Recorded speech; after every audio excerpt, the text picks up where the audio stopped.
Absorb charge. Battery's 14.4.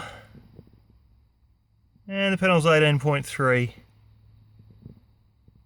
And we're taking in 0.7 amp. I think it's starting to, starting to get to that higher point. I had a few issues, but it was really based with not having enough panel in the sun, because I only had the original short cables on the panel, the little black ones that you can probably see hanging down on the dash there, and she... Well, I'm going to have to make a longer video explaining your maximum power point.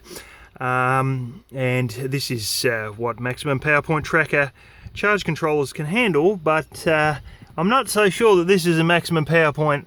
I think it's just a pulse width modulation charge. And yeah, I don't think I paid enough money for an MPPT. In fact, they were available, but they were bloody expensive, and now they're standard. But when I got this, well, this is out of the cardboard house actually, so it's old enough, and we can see now the charge is dropping. But yeah, when I got this, yeah, they weren't as common for MPPTs, although the house one is one. But the price of them has dropped to about the same price as your old pulse width modulation, which is what this is. So there we go. It's, yeah, long story short, it was basically like trying to pull a semi with a lawnmower by only having about a half of one of these panels in, and then not angled to the sun correctly and not under full sunlight either. And then when you get everything lined up correctly, as I have now, with her rolls of duct tape and my pillow and a few other bits and pieces, you suddenly get more amps and more volts, and dramatically more amps when you line it up to the sun by turning the vehicle around the right way and getting the angle on the panels right, and having two panels that you know, have a decent length of lead, not a short length, and all of a sudden that lawnmower turns into well, at least a 6-cylinder engine, if not a V8, and then you can pull that damn semi, can't you? Interesting to note, I come around here and like it went to absorb charge within the 20 seconds it took me to turn the vehicle around, but I'm so damn glad that this is actually getting topped up. But it seems as though what I'm seeing from this, the fact that it's gone straight to absorb charge, means that the dual battery system did actually charge it up the other day when I went to go and buy a bit of fuel for the vehicle, and I had it turned on for basically half an hour or so, maybe a little bit more, and yeah, it did, for the most part, charge it up to full, which is why she switched straight to absorb charge. And anyway, I'll go and show you. I've actually got it all set up on an Anderson plug, so it's sort of worked out all right here. So I can actually unplug these. Carefully open the door because I don't want to knock everything over. And there we go there. Oh, that's in the sun, as you can tell.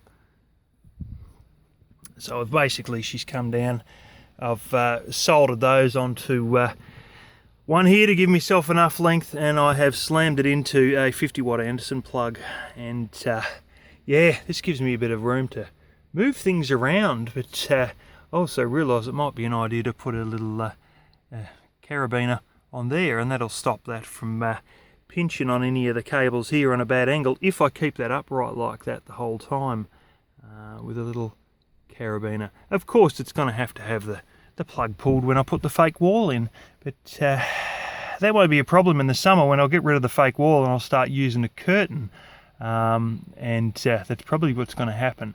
I've realised with the curtain, the way to get it not to sag is I'm going to have like a bit of timber, like a bit of dowel or whatever, just sitting up here, and it helps hold the middle, and it actually holds the thing up fairly close, within like 2 inches of the roof of the vehicle. It'll hold the curtain up just so long as I have that middle prop. And I reckon I can actually screw on like a bit of pipe onto the edge of the plywood here, and then drop in like a piece of dowel or whatever. It'll probably just be a bit of aluminium or a bit of wooden trim that I've got sitting around, and yeah, I've got the bin taken out at the moment because in all this electrical work I really didn't need to short anything out on the top of a chrome plated bin. So now that it's sort of getting a bit cleaned up, the bin's probably going to go back. And yeah, but I'm just so glad that I've got everything sort of worked out. I may still need to mount the switch and everything, but I'm just glad that I'm getting the proper, complete full charge, and hopefully I see those magical words float charge on the charge controller. But there's nothing quite like having a charge controller with a screen on it to tell you what the fuck is going on. I mean, that's just that in itself is a blessing, even if it's not a great size. I mean, that's actually 20 ampere, I think, so that's actually is quite a big one. But, well, in terms of putting a lousy, what have I got, like 4 watts on the 4 amps on the damn thing or something. But anyway, these are sort of given a higher voltage and a lower amperage. But of course, like everything, when it goes under load, the volts drop a bit. But I'm so damn glad that I got that blasted thing sorted, because any large amount of charge needs to be dealt with. You know, it doesn't matter about the blasted sun.